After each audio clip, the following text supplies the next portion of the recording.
Haveri bus ನಿಲ್ದಾಣದಲ್ಲಿ ಪ್ರಯಾಣಿಕರ ಗಲಾಟೆ ಆಗಿದೆ. ಹಾವೇರಿ ಬಸ್ ನಿಲ್ದಾಣದಲ್ಲಿ ಪ್ರಯಾಣಿಕರ ಗಲಾಟೆ, ಬಸ್ ಹೋಗಲ್ಲ ಇಳೀರಿ ಅಂತ ಮಹಿಳಾ ಕಂಡಕ್ಟರ್ ಹೇಳಿದ್ರು. ಆಗ ಪ್ರಯಾಣಿಕರಲ್ಲಿ ಗಲಾಟೆ ಮಾಡಿದ್ದಾರೆ. ಯಾಕೆ ಹೋಗಲ್ಲ ಅಂತ ಪ್ರಯಾಣಿಕರು ಸಿಡಿದಿರೋದು, ಬಸ್ ಹತ್ತಿದ ಮೇಲೆ ಬಸ್ ಹೋಗಲ್ಲ ಅಂತ ಹೇಳಿದಕ್ಕೆ ಗಲಾಟೆ ಆಗಿದೆ.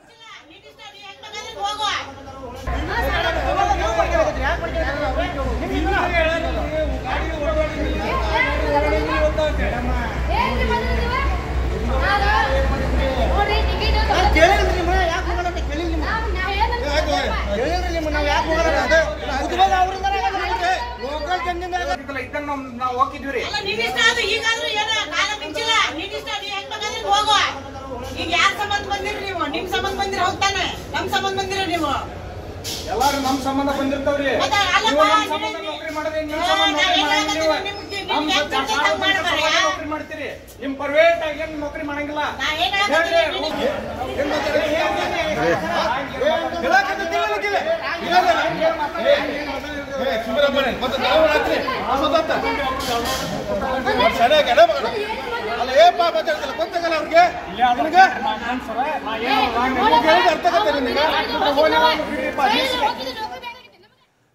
ಇದು ಹಾವೇರಿಯಲ್ಲಿ ಆಗ್ತಿರುವಂತಹ ಗಲಾಟೆ, ಒಂದಷ್ಟು ಕಡೆ ಈ ತರ ವಾಗ್ವಾದಗಳಾಗ್ತಾ ಇದೆ. ಬಸ್ ಬಂದ ಬಿಸಿ ಯಾವ ಪರಿ ತಡ್ತಾ ಇದೆ ಅದರ ವಿವರಗಳನ್ನು ಕೊಡ್ತಾ ಇದ್ದೀವಿ. ಎಕ್ಸ್ಕ್ಲೂಸಿವ್ ವಿವರಗಳನ್ನು ನೀವು ನೋಡ್ತಾ ಇದ್ದೀರಿ. ನಮ್ಮ ಪ್ರತಿನಿಧಿಗಳು ಎಲ್ಲರೂ ಕೂಡ ಈಗಾಗಲೇ ರಸ್ತೆ ಮೇಲಿದ್ದಾರೆ, ಕೆಲವರು ಬಸ್ಗಳಲ್ಲಿದ್ದಾರೆ, ಕೆಲವರು ಸ್ಥಿತಿಗತಿಗಳು ಯಾವ ರೀತಿ ಏನಾಗ್ತಾ ಇದೆ ಅದೆಲ್ಲವನ್ನು ಕೂಡ ತೋರಿಸುವಂಥ ಪ್ರಯತ್ನವನ್ನು ಮಾಡ್ತಾ ಇದ್ದಾರೆ. ವಿನಾಶ್, ನಾವು ಸಾಕಷ್ಟು ಸಂಗತಿಗಳನ್ನು ನಾವು ಮಾತಾಡ್ತಾ ಇದ್ವಿ. ಏನು ಅಂತಂದರೆ ಬೇರೆ ಬೇರೆಯವರು ಸ್ಟ್ರೈಕ್ ಮಾಡೋದಂಥ ಸಂದರ್ಭದಲ್ಲಿ ತಕ್ಷಣಕ್ಕೆ ಹೆಂಗೆ ಸ್ಪಂದಿಸುತ್ತೆ ವ್ಯವಸ್ಥೆ? ಈಗ ಸರ್ಕಾರಿ ನೌಕರರು ಏನಾದರೂ ಸ್ಟ್ರೈಕಿಗೆ ಇಳಿದ್ರು ಅಂದ ತಕ್ಷಣನೇ ಒಂದು ದಿನದಲ್ಲಿ ಸಮಸ್ಯೆ ಬಗೆಹರಿಯುತ್ತೆ.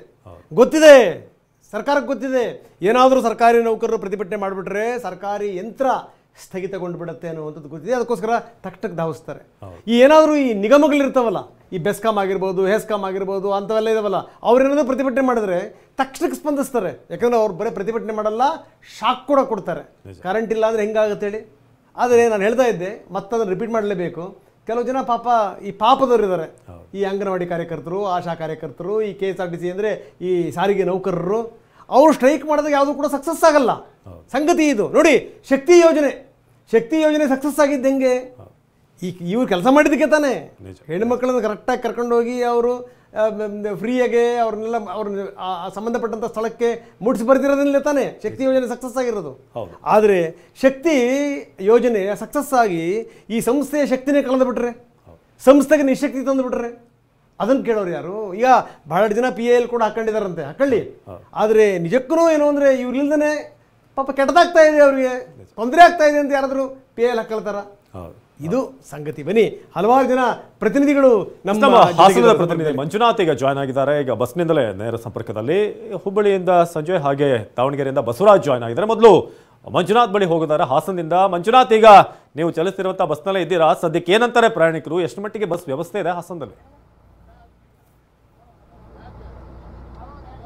ಅವಿನಾಶ್, ಏನು ಹಾಸನ ಜಿಲ್ಲೆಯಲ್ಲೂ ಕೂಡ ಈ ಸಾರಿಗೆ ಮುಷ್ಕರದ ಬಿಸಿ ಸಮಯ ಕಳೆದಂಗೆಲ್ಲ ಹೆಚ್ಚಾಗ್ತಾ ಇದೆ. ಅದರಲ್ಲೂ ಕೂಡ ವಿಶೇಷವಾಗಿ ಹಾಸನ ನಗರದ ಬೇರೆ ಬೇರೆ ಭಾಗ ತಿರುಗತಕ್ಕಂಥ ಸಾವಿರಾರು ಸಂಖ್ಯೆಯ ಏನು ನೌಕರರು ಇದ್ರು, ಬೇರೆ ಬೇರೆ ಇಲಾಖೆ ನೌಕರರು, ಅವ್ರಿಗಂತೂ ತುಂಬ ಪರದಾಡ್ತಕ್ಕಂಥ ಸ್ಥಿತಿ ನಿರ್ಮಾಣ ಆಗಿದೆ. ನಾವು ನೋಡ್ತಾ ಇದ್ದೀವಿ. ಈಗ ನಾವು ಇರ್ತಕ್ಕಂಥದ್ದು ಅರಕಲಗೋಡಿಗೆ ಹೋಗ್ತಕ್ಕಂಥ ಒಂದು ಬಸ್, ಬಹುತೇಕ ಬಸ್ ಫುಲ್ ಆಗಿದೆ. ಇಲ್ಲಿ ಮೂರು ಥರ ಸಮಸ್ಯೆಯನ್ನು ಜನ ಫೇಸ್ ಮಾಡ್ತಾ ಇದ್ದಾರೆ. ಒಂದು, ಸಮಯಕ್ಕೆ ಸರಿಯಾಗಿ ಬಸ್ ಸಿಗ್ತಾ ಇಲ್ಲ. ಮತ್ತೊಂದು ಕಡೆ ದರ ದುಬಾರಿ ಆಗಿದೆ. ಮತ್ತೊಂದು ಕಡೆ ಬಸ್ ಹತ್ತಿದ್ರು ಕೂಡ ಆ ಬಸ್ಸು ಸಮಯಕ್ಕೆ ಸರಿಯಾಗಿ ಹೋಗ್ತಾ ಇಲ್ಲ. ಈ ಎಲ್ಲದರ ನಡುವೆ ಒಂದು ರೀತಿ ಪರದಾಡ್ತಕ್ಕಂಥ ಸ್ಥಿತಿ ನಿರ್ಮಾಣ ಆಗಿದೆ. ನಾವು ನಮ್ಮ ಜೊತೆ ಪ್ರಯಾಣಿಕರಿದೆ ಮಾತಾಡ್ಸೋಣ. ಮೇಡಮ್, ನೀವು ಬಸ್ ಎಷ್ಟೊತ್ತು ಆಯ್ತು ಹತ್ತಿ, ಎಲ್ಲಿಗೆ ಹೋಗ್ಬೇಕು, ಏನು ತೊಂದರೆ ಆಗ್ತಿದೆ ಮೇಡಮ್? ಸರ್, 8 ಗಂಟೆ 10 ನಿಮಿಷಕ್ಕೆ ಬಸ್ ಸ್ಟ್ಯಾಂಡಿಗೆ ಬಂದ್ವಿ. ನಾವು 8 ಕಾಲಿಗೆಲ್ಲ ಬಸ್ಸಲ್ಲಿ ಕೂತಿದ್ದೀವಿ. ಆಲ್ರೆಡಿ 9:15 ಆಗಿದೆ. ಡ್ಯೂಟಿಗೆ ಹೋಗೋಕ್ಕೆಲ್ಲ ತುಂಬ ತೊಂದರೆ ಆಗ್ತಾ ಇದೆ ಸರ್. ನಾವು ಬಸ್ಸಲ್ಲೇ 3/4 ಗಂಟೆ ವೆಯ್ಟ್ ಮಾಡಿದ್ವಿ. ಹೊರಟು ಕೂಡ ಹೋಗೋಕ್ಕಾಗ್ತಿಲ್ಲ ಇನ್ ಟೈಮ್ಗೆ. ನಾವು ರೀಚ್ ಆಗೋಕ್ಕೆ ತುಂಬ ಕಷ್ಟ ಆಗುತ್ತೆ ಅಂದ್ಕೊಂಡಿದ್ವಿ. ಇದಿನ್ನೂ ಅರ್ಕಲ್ಗೂಡಂತೆ, ನಾವು ಇನ್ನೂ ಮುಂದಕ್ಕೆ ಹೋಗಬೇಕು. ಮುಂದಿನ ದಾರಿ ಗೊತ್ತಿಲ್ಲ ನಮಗೆ ಹೇಗೆ ಅಂತ. ಮತ್ತೆ ಈಗಲೇ ಭಯ ಆಗ್ತಾ ಇದೆ ಆ ಕಡೆಯಿಂದ ಬರೋದು ಹೇಗೆ ಅಂತ. ತುಂಬಾ ತೊಂದರೆ ಆಗ್ತಾ ಇದೆ ಸರ್ ಪ್ರಯಾಣಿಕರಿಗೆ. ಮೇಡಮ್, ಇವತ್ತಿನ್ನು ಮೊದಲನೇ ದಿನ, ಇನ್ನೂ ಕೂಡ ಸಮಯ ಜಾಸ್ತಿ ಅಂತ ಪ್ರತಿಭಟನೆ ಅವರು ಅನಿರ್ದಿಷ್ಟಾವಧಿ ಕರೆ ಕೊಟ್ಟಿದ್ದಾರೆ. ಜನರಿಗೆಲ್ಲ ಒಂದ್ ಕಡೆ ದೊಡ್ಡ ಪ್ರಮಾಣದ ತೊಂದರೆ ಆಗುತ್ತೆ ಅಂತ ಅನ್ಸುತ್ತಲ್ವಾ? ಖಂಡಿತ ಆಗುತ್ತೆ ಸರ್, ದೊಡ್ಡ ಪ್ರಮಾಣದಲ್ಲಿ ತೊಂದರೆ. ಯಾಕೆಂದ್ರೆ ತುಂಬಾ ಲಕ್ಷಾಂತರ ಜನ KSRTC ಬಸ್ಸನ್ನು ಹಚ್ಕೊಂಡಿರ್ತಾರೆ, ಬೇರೆ ಆಲ್ಟರ್ನೇಟ್ ವ್ಯವಸ್ಥೆ ಮಾಡ್ಕೊಂಡಿರಲ್ಲ. ಈಗೇನಾದ್ರೂ ಮೊದಲೇ ಗೊತ್ತಾಗಿದ್ರೆ ಅಟ್ಲೀಸ್ಟ್ ನಾವು ಯಾವುದಾದ್ರೂ ಓನ್ ವೆಹಿಕಲ್ ಯಾವುದಾದ್ರೂ. ಆಮೇಲೆ ಮಳೆ ಬರ್ತಾ ಇದೆ, ನಾವೆಲ್ಲ 2 ವೀಲರಲ್ಲಿ ಹೋಗಕ್ಕೆ ರೆಡಿ ಇದ್ವಿ. ಬಟ್ ಮಳೆ ಬರ್ತಾ ಇದೆ, ಅದೇ ಕಾರಣದಿಂದ 2 ವೀಲರಲ್ಲೂ ಹೋಗೋಕ್ಕಾಗಲ್ಲ. ಇನ್ನೂ ಮುಂದುವರೆದ್ರೆ ತುಂಬಾ ಕಷ್ಟ ಆಗುತ್ತೆ. ಇಲ್ಲ ನಾವು ಆಲ್ಟರ್ನೇಟ್ ವ್ಯವಸ್ಥೆ ಮಾಡ್ಕೋಬೇಕು, ಇಲ್ಲ ಅಂದರೆ ನಾವು CL ಹಾಕೊಂಡು ಮನೇಲಿ ಇರಬೇಕಾಗತ್ತೆ. ತುಂಬ ಜನ ಅಫಿಷಿಯಲ್ಸಿಗೆ ತೊಂದರೆ ಆಗ್ತಾ ಇದೆ ಸರ್. ಸರ್, ಒಂದ್ ಕಡೆ ಸಾರಿಗೆ ಇಲಾಖೆ ನೌಕರರು ಅವರ ಬೇಡಿಕೆಗಳಿಗಾಗಿ ಅವ್ರು ರಜಾ ಹಾಕೊಂಡಿದ್ರು, ಇನ್ನೊಂದ್ ಕಡೆ ಎಲ್ಲೋ ಒಂದ್ ಕಡೆ ಬೇರೆ ಇಲಾಖೆ ನೌಕರು ಕೂಡ ಒಂದ್ ರೀತಿ ಪರದಾಡ್ತಕ್ಕಂಥ ಸ್ಥಿತಿ, ರಜೆನೇ ಹಾಕೊಳ್ಳೋಕ್ಕಾಗಲ್ಲ, ಡ್ಯೂಟಿಗೆ ಹೋಗಕ್ಕಾಗ್ತಾ ಇಲ್ಲ ಅಂತ. ಹೌದು ಸರ್, ತುಂಬ ಲೇಟ್ ಆಗುತ್ತೆ ನೋಡಿ. ಬೆಳಗ್ಗೆ 8 ಗಂಟೆಯಿಂದ ಬಂದು ಕುಳಿತುಕೊಂಡಿದ್ದೀವಿ, ಬಸ್ ಸ್ಟ್ಯಾಂಡಲ್ಲಿ ಬಸ್ಗಳೇ ಇಲ್ಲ. ನಮ್ಮ ಬಯೋಮೆಟ್ರಿಕ್ ಇದೆ, 9 ನಾವು ತಂದು ಕೊಡಬೇಕು. ತಂದು ಕೊಡೋಕ್ಕೆ ಅಲ್ಲೆಲ್ಲ ಸಮಸ್ಯೆ ಆಗುತ್ತೆ. ಇಷ್ಟೆಲ್ಲ ಸಮಸ್ಯೆಗಳಿದ್ದಾಗ ಬಸ್ಸುಗಳೇ ಬಿಡಲಿಲ್ಲ ಅಂದಾಗ ಜನಗಳಿಗೆ ತುಂಬ ಅನಾನುಕೂಲ ಆಗುತ್ತೆ. ಈ ಅನಾನುಕೂಲದಿಂದ ಜನಗಳು ಸಹಿತ ಪರದಾಡ್ತಾರೆ. ಈಗ ಹೋಗೋದಕ್ಕೆ ಏನೋ ಒಂದು ಪ್ರೈವೇಟ್ ವೆಹಿಕಲ್ ಮಾಡ್ಕೊಂಡಿದ್ದೀವಿ, ಬರ್ಬೇಕಾದ್ರೆ ಬಸ್ ಸಿಗುತ್ತೆ ಇಲ್ಲೋ ನಮ್ಮ ಡೌಟ್. ನಾನು ರಾತ್ರಿ ಅಲ್ಲೇ ಕಳಿಬೇಕಾಗುತ್ತೋ ಅಥವಾ ಏನು ಸಮಸ್ಯೆ ಆಗುತ್ತೆ ಅನಿರ್ದಿಷ್ಟ ಅಂದರೆ ಎಷ್ಟು ದಿನ ಅಂತ ನಮಗೂ ಸಮಸ್ಯೆ ಆಗುತ್ತೆ. ಇದು ಹೋಗೋರಿಗೆ ಬರೋರಿಗೆ ತುಂಬ ಅನಾನುಕೂಲ ಆಗುತ್ತೆ. ಸರ್ಕಾರವು ಸಹಿತ ಹಾಗೆ ಮಾಡುತ್ತೆ. ದುಡಿಯೋರಿಗೆ ಸಂಬಳ ಕೊಡಿ ಸರ್, ಯಾಕೆ ಹೀಗೆ ಮಾಡ್ತೀರಾ? ಅವ್ರೇನು ಸುಮ್ಮನೆ ಪುಕ್ಸೆಟ್ ಸ್ಟ್ರೈಕ್ ಮಾಡ್ತಾರೆ? ಅವ್ರುಗಳು ದುಡಿತಾರೆ, ಡ್ರೈವರ್ಗಳು ಕಂಡಕ್ಟರ್ಗಳು ಮೈಬರು ದುಡಿದವ್ರಿಗೆ ಸಂಬಳ ಕೊಡಿದೆ ಸುಮ್ಮನೆ ಈಗ ಇಷ್ಟೊಂದು ಕಷ್ಟ ಕೊಟ್ಟರೆ ಹಿಂಬಾಕಿ ಎಲ್ಲ ಕೊಡಿ. ಅವ್ರಿಗೆ ಸುಮ್ಮನೆ ಕೇಳ್ತಾರಾ? ದುಡಿದಕ್ಕೆ ಕೇಳ್ತಾರೆ, ಅರಿಯರ್ಸ್ ಕೊಡಿ ಅವ್ರಿಗೆ ಅಲ್ವರ?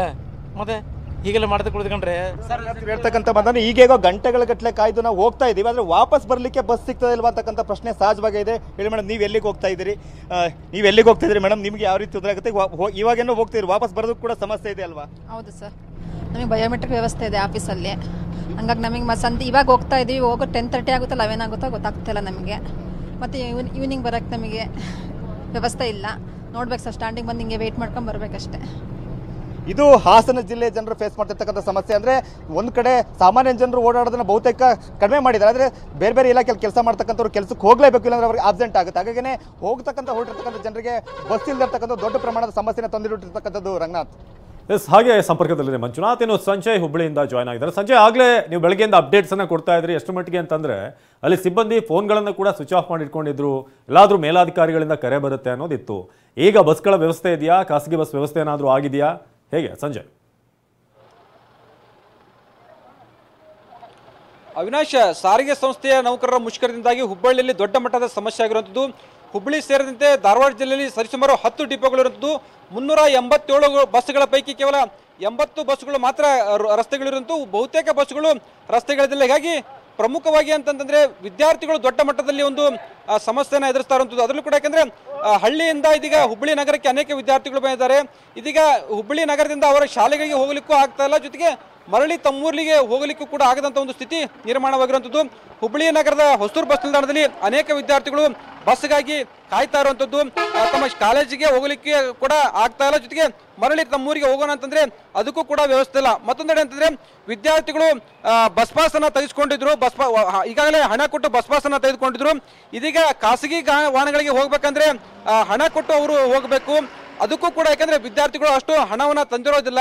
ಹೀಗಾಗಿ ಅವರಿಗೆ ಸಾಕಷ್ಟು ಸಮಸ್ಯೆ ಆಗ್ತದೆ. ಬಹುತೇಕ ಖಾಸಗಿ ಬಸ್ಗಳ ಓಡಾಟಕ್ಕೆ ಅವಕಾಶವನ್ನು ಕೊಡಲಾಗಿದೆ, ಸರ್ಕಾರಿ ಬಸ್ಗಳು ಹೋಗ್ತಾ ಇಲ್ಲ. ಆದ್ರೆ ಖಾಸಗಿ ಬಸ್ಗಳಿಗೆ ಹೋಗ್ಬೇಕಂದ್ರೆ ಇದೀಗ ಹಣ ಕೊಟ್ಟು ಹೋಗ್ಬೇಕಂತ ಒಂದು ಸ್ಥಿತಿ ನಿರ್ಮಾಣವಾಗಿರುವಂಥದ್ದು. ಇದು ವಿದ್ಯಾರ್ಥಿಗಳ ಆಕ್ರೋಶಕ್ಕೆ ಕೂಡ ಕಾರಣವಾಗಿದೆ. ತಮ್ದು ಯಾವ ಊರು, ಎಲ್ಲಿಂದ ಎಷ್ಟು ಟೀಮ್ ಇದೆಯಪ್ಪ? ನಮ್ದು ಊರು ಅಂಚಡಿಗೇರಿ. ನಾವು ಅಂಚಡಿಗೇರಿಯಿಂದ ಬಂದಿದ್ದೇವೆ. ಈಗ ಟೆಂಪೋಕ್ಕೂ ರೊಕ್ಕ ಕೊಟ್ಟು ಬಂದಿದ್ದೇವೆ. ಈ ಕಾಲೇಜಿಗೆ ಹೋಗಕ್ಕೆ ಬಸ್ ಅದನ? ಇಲ್ಲ, ಒಳ್ಳೆ ಊರಿಗೆ ಹೋಗಕ್ಕೆ ಬಸ್ ಇಲ್ರಿ. ಈಗ ಕಾಲೇಜಿಗೆ ಹೋಗಕ್ಕೆ ಕಾಲೇಜ್ ಹೋಗಕ್ಕೂ ಬಸ್ ಇಲ್ರಿ, ಇಲ್ಲಿಂದ ನಡ್ಕೊಂತ ಹೋಗ್ಬೇಕ್ರಿ. ಈಗ ನೀವು ಪಾಸ್ ತೊಗೊಂಡಿದ್ರಿ ಎಲ್ಲರೂ? ಹಾಂ, ಪಾಸ್ ತೊಗೊಂಡಿದ್ರಿ, ರೊಕ್ಕ ಕೊಟ್ಟು ಹೋಗೋದ್ರಿ ಎಲ್ಲ. ಈಗ ನಿಮ್ಗೆ ಯಾವ ರೀತಿ ಸಮಸ್ಯೆ ಆಗ್ತದೆ? ನಮ್ದು ಅಂಚಡಿಗೇರಿ ರೀ, ನಮ್ದು ಬಸ್ಸಿನ ಸಮಸ್ಯೆ ಇದೆ ರೀ. ಈಗ ಒಳ್ಳೆ ಊರಿಗೆ ಹೋಗೋ ಬಸ್ ಇಲ್ರಿ. ಈಗೇನು ಕಾಲೇಜ್ ಅದ ಅಂತ ಹೇಳಿದ್ರು, ರಜಾ ಕೊಟ್ಟಿರಲಿಲ್ಲ? ರಜಾ ಕೊಟ್ಟಿರಲಿಲ್ಲ. ಹಾಂ, ಭಾಳ ಸಮಸ್ಯೆ ಆಗ್ತದೆ. ಹಾಂ, ಭಾಳ ಸಮಸ್ಯೆ ಆಗತ್ತಿತ್ತು. ನಿಂದ ಯಾವ್ರಪ್ಪ? ನಮ್ದು ಅಂಚಡಿಗೇರಿ. ನಾವು ಬೆಳಗ್ಗೆ ಶಾಲೆಗೆ ಹಚ್ಚೇವ್ರಿ, ಬಸ್ ಸ್ಟ್ರೈಕ್ ಐತೆ ಅಂತ ಹೇಳ್ಯಾರಿ. ಹಾಂ, ಈಗೇನು ನೀವು ಈಗಾಗಲೇ ನೀವು 1 ವರ್ಷದ ಬಸ್ ಪಾಸ್ಗೆ ರೊಕ್ಕ ಕೊಟ್ಟು ತೊಗೊಂಡಿರ್ತೀರಿ. ಈಗ ನೀವು ಮತ್ತೆ ದುಡ್ಡು ಕೊಟ್ಟು ಹೋಗ್ಬೇಕಂತ ದುಡ್ಡು ಅದಾವ ನಿಮ್ಮ ಹತ್ರ ಎಲ್ಲ? ಇಲ್ರಿ, ದುಡ್ಡು ಇಲ್ರಿ. ಈಗ ನಮ್ಮ ಅಪ್ಪಾರ ಕಡೆ ಫೋನ್ ಪೇರ ಮಾಡಿಸ್ಬೇಕ್ರಿ. ಈಗ ಎಲ್ಲಾರ ನಮ್ಮ ಅಪ್ಪಾರ ಕಡೆಯಿಂದ. ಇದು ವಿದ್ಯಾರ್ಥಿಗಳ ಆಕ್ರೋಶದ ಮಾತುಗಳು. ಅಂತಂದ್ರೆ ನಾವು ಹಣ ಕೊಟ್ಟು ಬಸ್ ಪಾಸ್ ಅನ್ನ ತೆಗೆದುಕೊಂಡಿವಿ, ಆದ್ರೆ ಇದೀಗ ಬಸ್ ಹಿನ್ನೆಲೆಯಲ್ಲಿ ಇದೀಗ ಹಣ ಕೊಟ್ಟು ಖಾಸಗಿ ವಾಹನಗಳಿಗೆ ಬಂದಿದ್ದೇವೆ. ಇದೀಗ ಕಾಲೇಜಿಗೆ ಹೋಗ್ಲಿಕ್ಕೆ ಆಗ್ತಾ ಇಲ್ಲ, ಮರಳಿ ನಮ್ಮೂರಿಗೆ ಹೋಗೋಣಂದ್ರೆ ಬಸ್ಸು ಕೂಡ ಇಲ್ಲ. ಹೀಗಾಗಿ ಸಾಕಷ್ಟು ಸಮಸ್ಯೆ ಆಗ್ತದೆ ಅನ್ನೋ ಮಾತುಗಳನ್ನ ಇಲ್ಲಿನ ವಿದ್ಯಾರ್ಥಿಗಳು ಹೇಳ್ತಾ ಇರೋಂಥ. ಜೊತೆಗೆ ಅಂತಂದ್ರೆ ನಾವು ಬಸ್ ನಿಲ್ದಾಣದಲ್ಲಿ ನೋಡಬಹುದಾಗಿದೆ, ಅನೇಕ ಬಸ್ಗಳಿದ್ದಾವೆ, ಆದ್ರೆ ಬಸ್ಗಳು ಬೇರೆಡೆ ಹೋಗ್ತಾ ಇಲ್ಲ.